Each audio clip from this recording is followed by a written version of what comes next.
Kawontenan wonten ing negari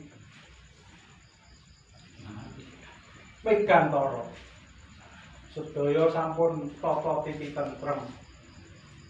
Kepala para kawula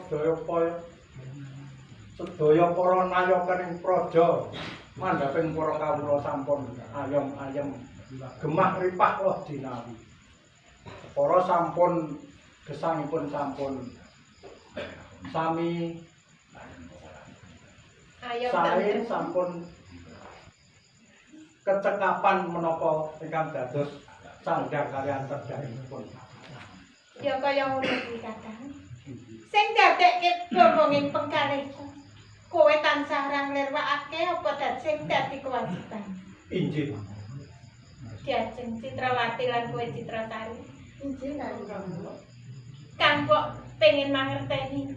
Kepiangkon menata kabeh wanita ning kraton iki. sedaya pedamelan kula sampun kula estokaken mboten badhe ngujiwani kanggo ratu. Iya diajeng kowe Citrawati. Semanten kula ugi kanggo ratu. Sedaya ingkang dados kewajiban kula sampun kula semanten. Mboten dados ngujiwani.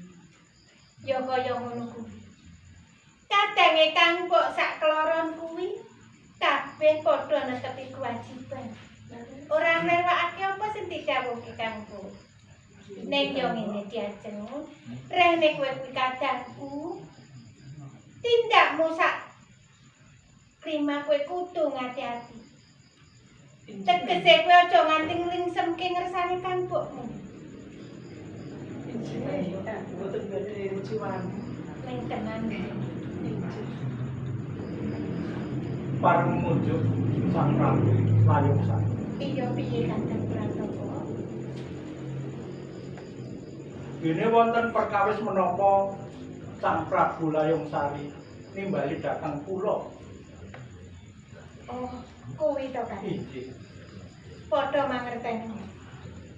Yen to wektu iki atiku seneng. Mergane kabeh kawulaku padha ayem-ayem tentrem gemah ripah lojinang. Injih. Mila laras. Mula Kakang, aku kepengin nyenggar-enggar kuda. Aku kepengin cangkrung. Injih kanggo Kowe rak ya padha seneng atimu to Diajeng? leres menika sampun dangu sampun dangu. Nggih badhe Lajeng Sang Prabu Layung Sari badhe tindak enggar-enggar manah cangkrama dhateng pundi? Ana ing pesisir Kakang. Mula Nggih. samentakno kabeh kebutuhan. Dawuh marang Narapraja lan kawula. Kudune ning prajurit supaya kabeh padha siap siaga.